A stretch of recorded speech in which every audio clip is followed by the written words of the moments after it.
E agora, para a apresentação com o tema Criação, Desenvolvimento e Otimização de Embalagens Sustentáveis, convidamos o especialista em P&D de embalagens, Rodrigo Madalosso.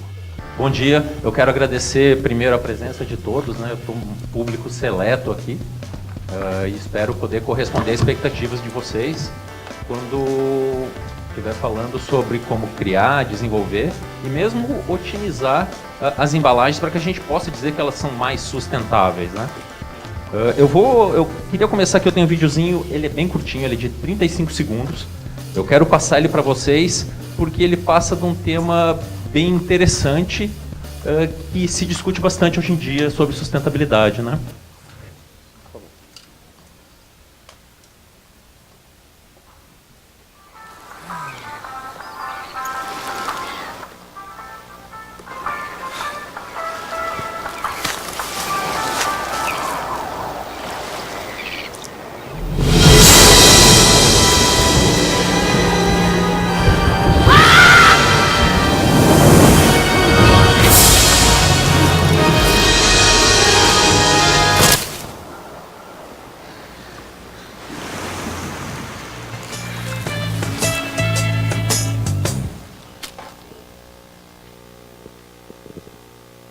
Hoje a gente está preocupado com o canudo, né?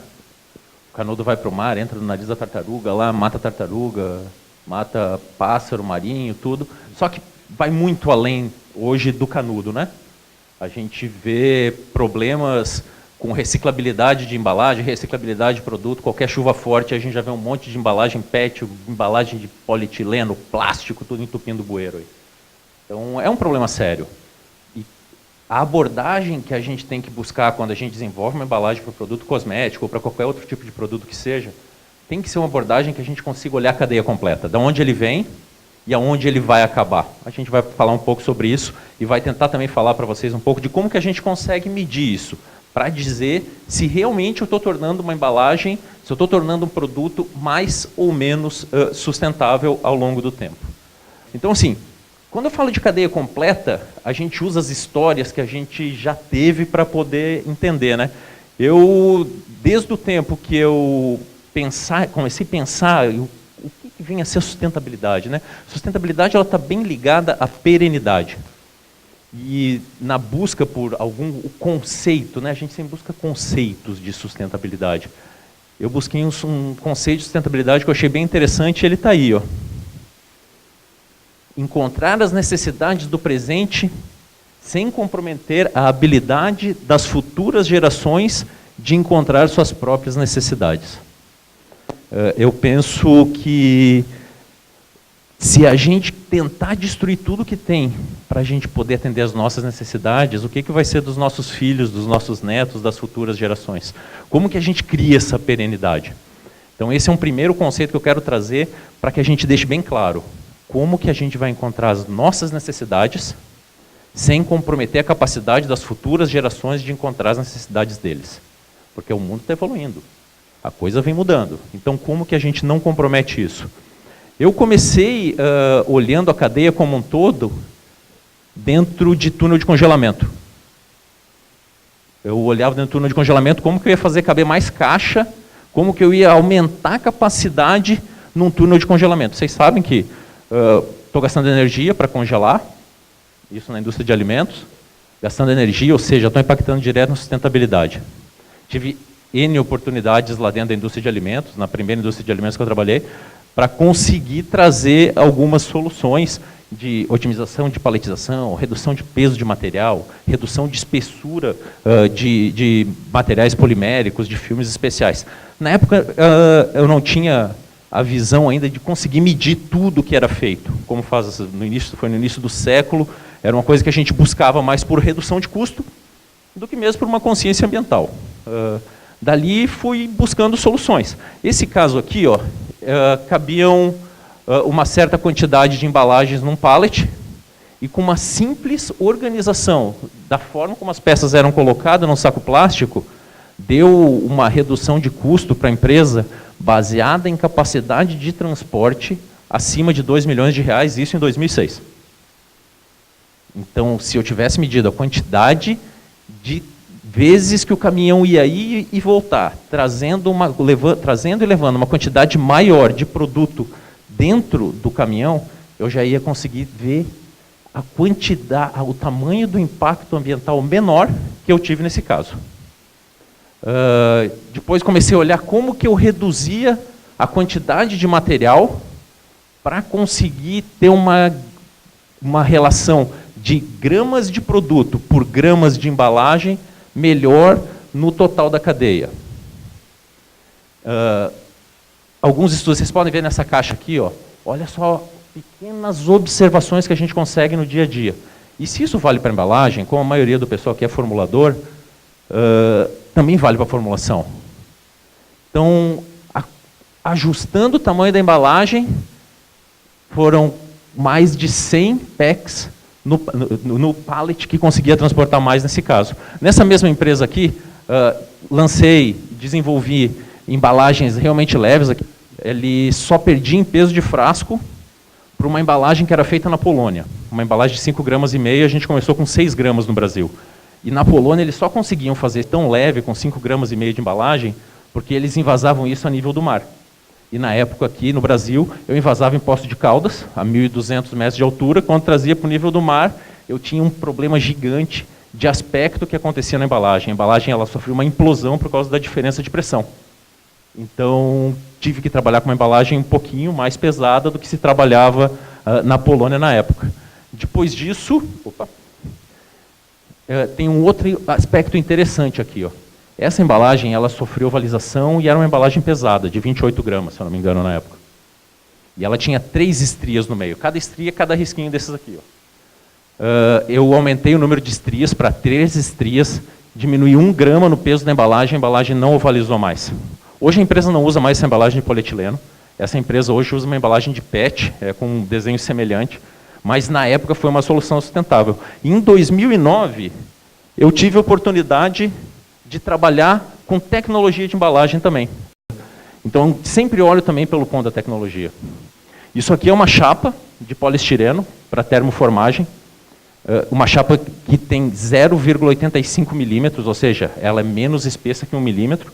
E aqui o que eu fiz no meio dela? A gente colocou um agente expansor que fazia essa embalagem ficar parecida com soufflé, com chocolate soufflé. Ou seja, ela tinha bolhas de ar no meio. Então, tem todo um desenvolvimento tecnológico que ajudou a entregar embalagens com 20% a menos de material.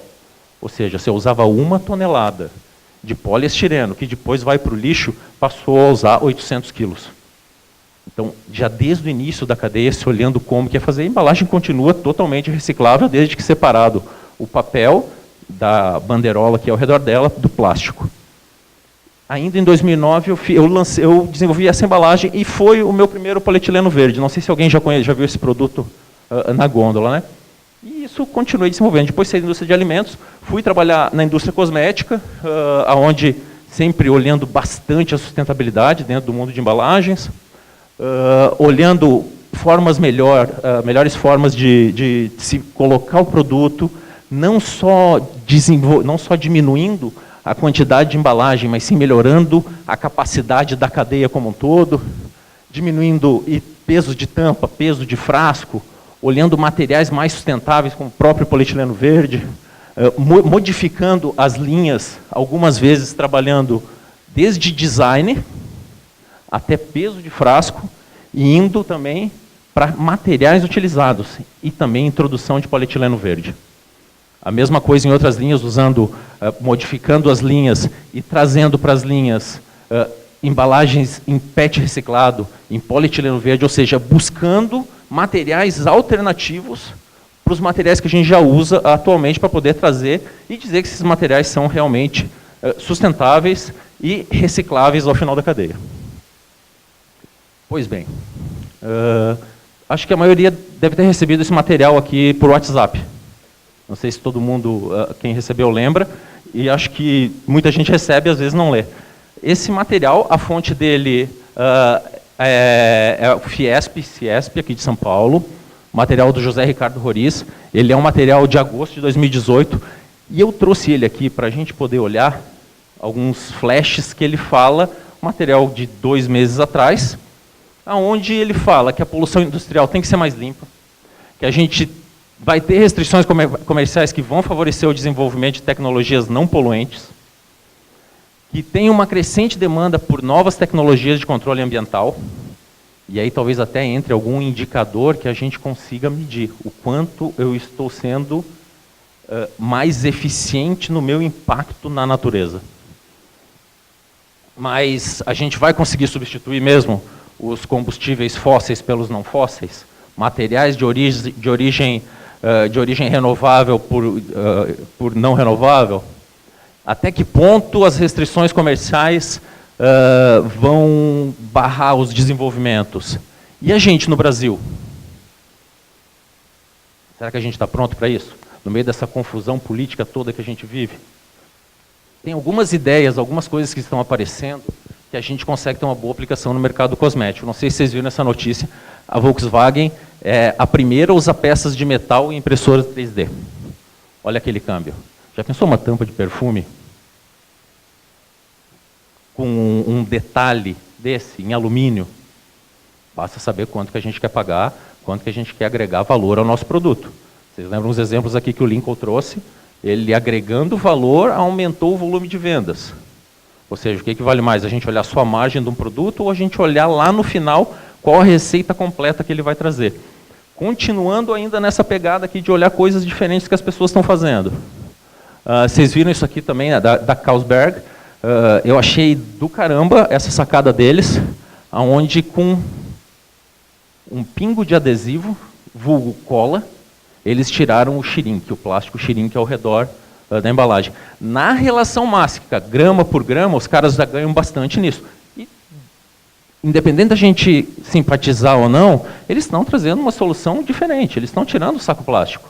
Eu não vou ter aquele saco plástico para enfiar no lixo reciclável quando eu abrir o pack de cerveja em casa. É uma coisa que pode ser interessante, desde que bem estruturada, pode ser uma sacada legal. Por que não, na indústria cosmética, a gente não consegue fazer isso?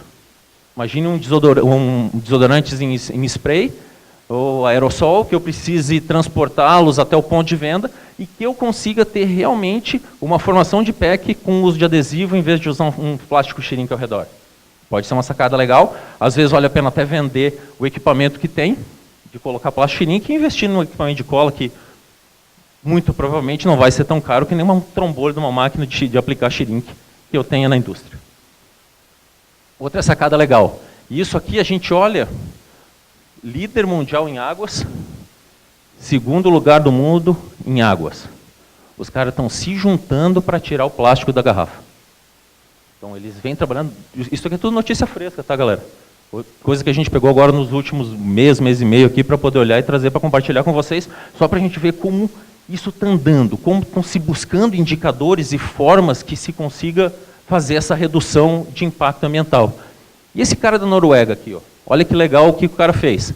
Fez embalagens de bambu com refil, todas elas. Tanto a sombra quanto o batom deles são embalagens com o seu principal componente, que é o que vai encantar o consumidor, sendo de bambu, e todas elas refiláveis. Faz todo sentido também. Eu vou trazer um exemplo de refil aqui, uma sugestão de refil no final, que eu achei que é muito legal. E quem comprar essa ideia no Brasil, ou mesmo na América, vai conseguir trazer um diferencial bem interessante para os consumidores. E esses caras aqui, ó, pensando nas futuras gerações, que é a coisa que a gente conversou.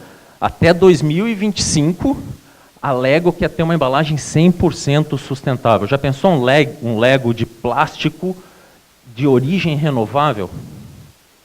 Eu sempre olho para o Lego como um exemplo de perfeição em tecnologia de molde, né? Porque o Lego você compra e aquela embalagem tem que encaixar uma na outra, aquela pecinha vai encaixar uma na outra. Pode ser o meu Lego com o Lego de qualquer um de vocês tem em casa, se eu levar a minha pecinha, ela tem que ser perfeita. Ela não pode ter uma variação. E a gente vê que isso funciona mesmo e que os caras olham muito esse detalhe. Então, eles dando esse passo além, tem um desenvolvimento tecnológico e uma forma de olhar as futuras gerações aqui que é bem legal. E quando a gente vem para o mercado cosmético? Tem uma pesquisa da Quantis, de 2016, onde 75% das empresas cosméticas pesquisadas, elas estão medindo de alguma forma a pegada ambiental deles. 100% está trabalhando para entender quais são os issues que eles têm hoje em sustentabilidade nos seus materiais, e não só em materiais de embalagem. A gente vê isso também bastante hoje em matéria-prima, em formulações cosméticas, em processos, como que a gente melhora isso tudo, deixando de fazer um produto a quente para fazer um produto a frio, usando ingredientes que tenham uma toxicidade aquática menor, usando materiais de origem sustentável, materiais de reuso. Então, são muitas coisas que estão se olhando, e 100% das empresas pesquisadas estão olhando isso. E 70% estão fazendo projetos para poder trabalhar com economia circular, ou planejam isso no futuro. Ou seja, a sustentabilidade hoje, um olhar de cadeia, um olhar de pegada ambiental, ele está geral. É o que é nova geração, é o que se busca, é o que eles olham. Eu tenho 2 filhos pequenos, de 7 e 5 anos. As crianças em casa, eles falam para desligar a água enquanto estão escovando o dente, porque vai acabar a água do mundo. Eles estão preocupados em separar o lixo seco dentro de casa. E aí a coisa que eu, com a idade deles, eu comia terra, eu não fazia isso. Era diferente, não tem, é outra geração, né? Mas o que a gente pode dizer de uma embalagem ser ou não sustentável? Uma embalagem tem que ser eficiente para ela ser sustentável. E ela ser eficiente significa dizer que o sistema de embalagens, ele é projetado para poder maximizar a eficiência dessa embalagem. E realmente eu vou ocupar todos os espaços. É normal a gente, que já trabalhei em diversos projetos de desenvolvimento de embalagem, a primeira coisa que nasce é o frasco. Tem um frasco lindo, tem uma bisnaga linda, tem um pote lindo. Mas será que ele vai ser eficiente na cadeia? Quando eu pôr na caixa, eu vou ocupar a caixa completa? E essa caixa, ela está ocupando todo o espaço para o transporte completo? Eu estou falando em transporte, vocês vão ver porque eu vou mostrar um gráfico para vocês daqui a pouco. Vocês vão entender por que eu bato tanto no ponto de transporte. Ao mesmo tempo, além de ser eficiente, essa embalagem tem que ser efetiva. O que eu quero dizer com isso? Que os materiais de embalagem que estão sendo usados, eles têm que minimizar a geração de resíduos. Tem que maximizar essa funcionalidade da embalagem. E se eu for apertar uma bisnaga de creme ou de shampoo, é interessante que eu consiga tirar até a última gota. Porque tem coisa mais perigosa para o consumidor do que ele cortar a embalagem e passar o dedo lá dentro para poder tirar produto? Quem nunca, né? Quem nunca, né? Então, putz, eu ainda posso cortar meu dedo fazendo isso. Posso ter um acidente com o produto de alguma das empresas que eu esteja trabalhando. Né? Eu não vou pensar que eu cortei a embalagem e cortei meu dedo. Eu vou pensar, a embalagem do fulano, a embalagem da empresa tal, cortou meu dedo porque não saiu até o final. E nesse caso o consumidor tem razão. Como que eu vou tornar uma embalagem cada vez mais funcional, cada vez mais efetiva nas suas entregas, né? Claro, sem esquecer da parte de custos. Ela tem que ser cíclica, ou seja, eles devem ser recicláveis, eles devem ser reutilizáveis ou biodegradáveis. Embalagens biodegradáveis é um tema bem legal de tecnologia para se trabalhar, é um ponto bem interessante para se buscar soluções para o futuro, para as futuras gerações. E ela tem que ser limpa, ou seja, eles não podem apresentar nenhum risco para seres humanos ou para o ecossistema onde vai ser envolvido. Tem aquelas, vocês já devem ter visto também sobre embalagens de agrotóxicos, que elas têm que ser descartadas em lugares específicos, ou seja, ela não é tratada como uma embalagem limpa, porque depois ela pode gerar algum problema de poluição aquática, de poluição de ambiente. Então não podemos considerar ainda que seja uma embalagem limpa nesse caso. Tem como trabalhar nisso? Tem como buscar? Se dá para imaginar, dá para fazer, né? E aí quando a gente pensa, como que eu vou medir a sustentabilidade da embalagem? A gente pensa nos 3 R's, né? Reduzir, que é consumir menos material, preferir que ofereça uma menor geração de resíduo. Reutilizar, se eu vou conseguir utilizar essa embalagem de novo na cadeia, ou se o meu consumidor vai conseguir usar, ou se quando ela vai conseguir ser reciclável ou não. E transformar, e quando eu falo em reciclar também, transformar o material para a produção de matéria-prima. E, de novo, eu vou falar para vocês do último exemplo que eu vou mostrar para vocês, que passa por isso também. Mas 3 R's não são mais o suficiente hoje em dia. Quando a gente começa a olhar a literatura, começa a pesquisar, a gente vai ver que tem mais do que reduzir, reutilizar e reciclar, né? Existem 5 R's. Porque, além disso, tem que saber repensar. que é rever a forma como a gente projeta e pensa as embalagens. E além disso, a gente tem que saber recusar também. Por quê? Porque recusar, eu vou negar a utilização de algum material que seja controverso, sempre com embasamento e propósito. Quando eu conheço a cadeia completa, eu vou ver que para a extração do bambu, daquele, vou usar um caso genérico, digamos que para a extração daquele bambu, da embalagem que eu mostrei antes lá para vocês, que é refilável, esteja sendo usado trabalho infantil. Então é saber reciclar. Mas como é que eu vou saber isso? Se eu conhecer a cadeia completa. Quando eu penso em ingrediente, eu vou usar uma mica que está vindo lá do Paquistão, para colocar numa formulação de pó facial, por exemplo, e essa embalagem está sendo tirada por crianças. É controverso. E a mesma coisa vale para a embalagem. Se eu vou usar o PVC, PVC é uma embalagem super efetiva para lacres, por exemplo. Hoje a maioria do mercado abandonou o PVC. Não porque o PVC em si seja um problema.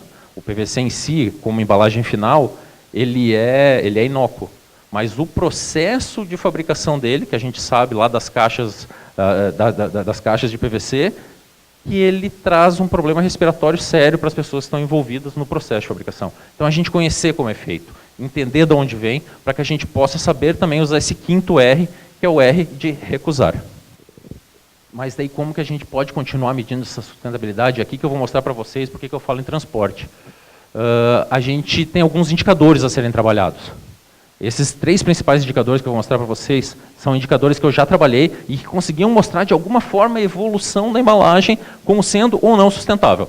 Então, o Carbon and Water Footprint, ele mede ao longo da cadeia tudo que eu uso de carbono e de água. Um bem conhecido da maioria da indústria cosmética, que é a análise do ciclo de vida do produto. E também ele tenta medir a cadeia inteira. Relação mássica de grama por grama, ou seja, a quantidade de embalagem que eu uso pela quantidade de produto. Se na mesma embalagem, se uma embalagem, por exemplo, de 500 ml de produto, que eu gastava 30 gramas para fazer, se eu passo a botar esses mesmos 500 ml numa embalagem com 28 gramas, automaticamente eu reduzi a relação mássica grama por grama. Mas e o que acontece? Eu tenho que começar a medir. Porque se eu não meço, eu não sei o que está acontecendo. Tudo, o que não é medido, ele não é gerenciável. Ou seja, eu reduzi a relação grama por grama de um produto, mas antes eu não media.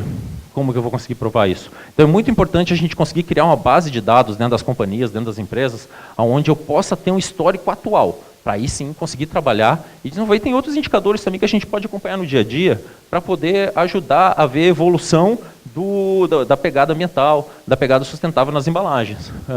A saúde ambiental, se eu estou tendo uma geração maior ou menor de resíduos, quanto tempo eu tenho meus equipamentos em uso, quantidade de água que eu uso no meu processo, quantidade de energia, quantidade de material usado e reutilizado ou reciclado, quantidade de materiais de fonte renovável, necessidade de transporte, né, sempre medindo em emissões de CO2. Então, hoje existem, junto à Associação Brasileira de Ciclo de Vida de Produto, por exemplo, uma estimativa de quanto que um caminhão gasta, quanto que ele emite em CO2 numa distância tipo São Paulo, Rio de Janeiro, São Paulo, Florianópolis, São Paulo, Curitiba, Curitiba, interior do Paraná, Curitiba, Manaus. Então, tudo isso consegue se medir hoje em dia, né? Aqui eu trouxe um exemplo, vou dar uma passada rápida, depois esse material vai estar à disposição para vocês, onde eu tenho alguns exemplos, tipo, o material que eu estou usando, PE verde, como que eu aponto o ganho de sustentabilidade dele? Fonte renovável, onde eu posso aplicar ele? Então isso aqui depois eu vou deixar para vocês, até o Murilo já me sinalizou aqui, só para eu poder ir a um ponto que interessa. E aqui eu passo por algumas opções de materiais sustentáveis. A gente pensa num produto, a gente cria ele. A gente escolhe se eu vou usar um material de energia renovável ou de energia não renovável. Vai ser um recurso natural, renovável, não renovável? Eu vou ter impacto socioambiental? Depois disso, eu vou ter um transporte da fonte dele para a indústria. Da indústria, eu vou ter outro transporte, que vai para o convertedor. Da empresa convertedora, eu vou medir a água, vou medir a energia, material por peso, por tipo, por eficiência dele, uns mais, uns menos, a distância entre as instalações da empresa, quanto que eu vou emitir de carbono, quanto que eu vou ter de impacto ambiental em todas essas operações. Depois vou ter outro transporte, vou para a loja, da loja tem outro transporte e o consumidor vai usar o produto. E aí o produto vai acabar. E aí o que acontece com a embalagem? A embalagem ou vai ser transportada por tração humana, que são os nossos catadores, que a gente muitas vezes não dá importância, mas o trabalho dos catadores é super importante na cadeia completa de reciclagem, ou por um caminhão de coleta seletiva, por exemplo, um lixo que não é lixo da vida, vai reciclar e mais transporte para poder voltar para a indústria.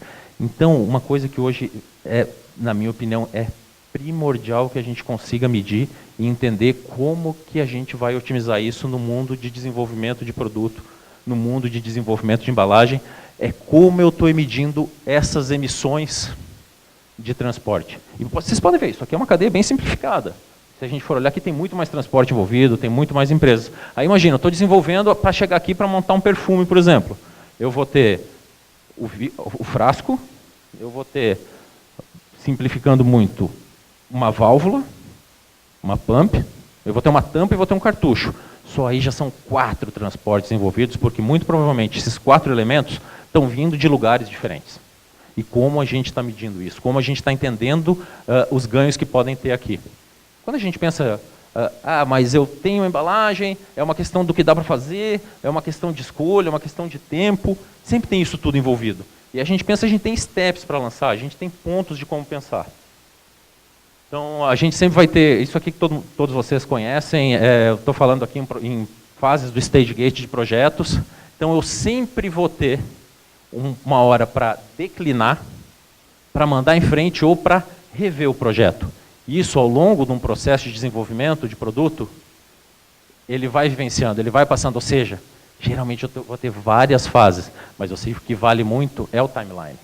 Eu já estou comprometido, muitas vezes eu já estou comprometido com a receita. Então, para criar do zero, para tornar uma embalagem já ecológica, já sustentável do zero, é sempre pensar bastante desde o início. Sempre olhar desde o início. E isso vale para uma otimização de embalagem também. Eu vou dar uma passada rápido de novo, esse material vai ficar com vocês depois, caso precisem. Estou à disposição também depois para a gente poder trocar mais ideia. Então, a gente sempre dá uma abordagem de ciclo de vida no design da embalagem, avaliar cada componente. A gente olha no produto final, mas pensa que eu posso ter ganhos aí ao longo de cada componente que está envolvido na embalagem. Considerar novas alternativas para embalagem de distribuição, aquele exemplo da Carlsberg é legal. Tem uma tecnologia que se usa que em vez de pallet se chama slip sheet, que é uma folha extremamente resistente que eu uso para fazer a paletização em cima. Hoje essa tecnologia é uma tecnologia que não virou muito no Brasil, porque eu tenho toda uma cadeia preparada para pallet, então eu posso entrar com o slip sheet, pode ser uma opção legal.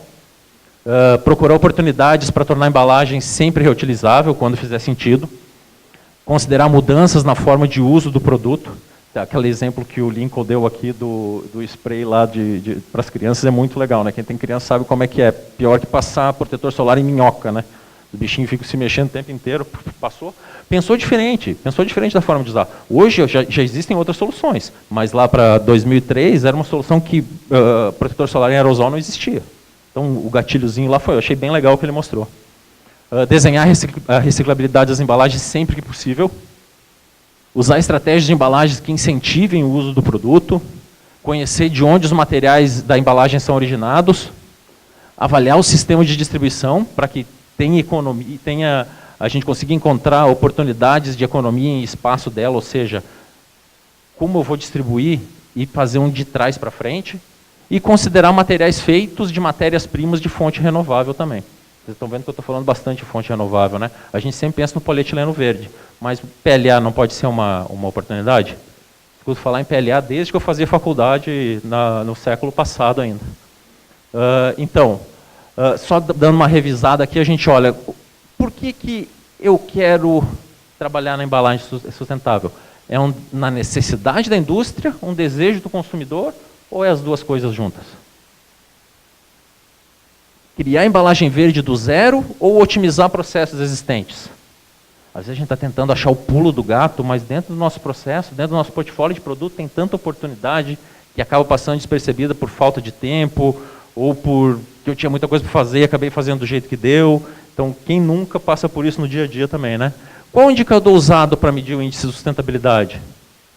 Eu escolhi o indicador correto, eu escolhi o melhor indicador para a minha realidade. Todos os riscos foram mapeados, possuem plano de ação. Muitas vezes, na correria, a gente deixa passar alguma coisa que depois, lá na frente, vai ter um impacto muito grande. O prazo, o processo, todas as validações de laboratório Fabril foram realizadas durante um processo de desenvolvimento, um processo de otimização? Será que eu colocar uma embalagem mais leve, ela vai chegar no meu consumidor e vai continuar encantando ele? Qual o custo envolvido para fazer tudo isso? Qual a disponibilidade de material? A gente pensa num PCR, que é um material de reuso. Eu vou ter esse material disponível para eu estar sempre usando esse material pós-consumo?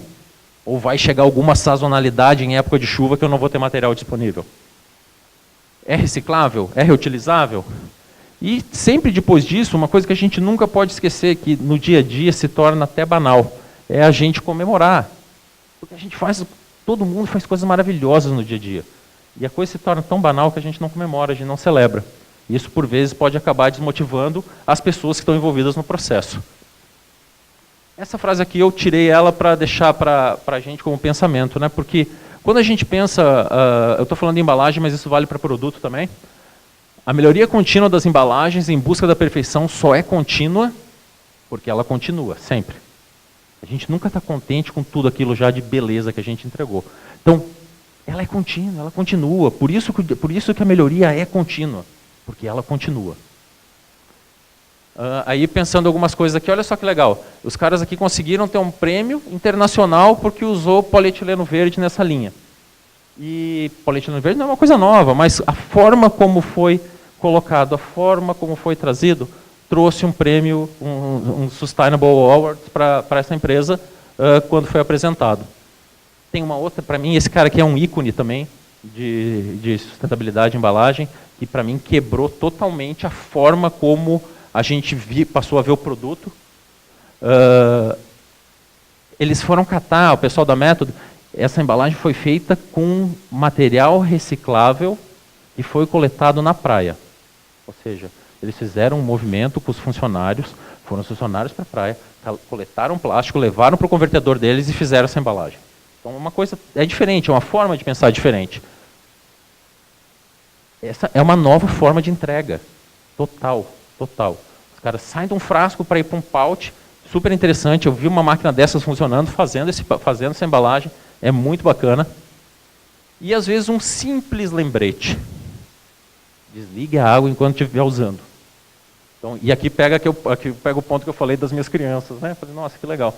E aí quando eu falei para vocês que eu tenho uma sugestão de embalagem para alguma indústria que queira produzir, olha isso, pensa nesse pouch. E olha o que esses caras aqui fizeram.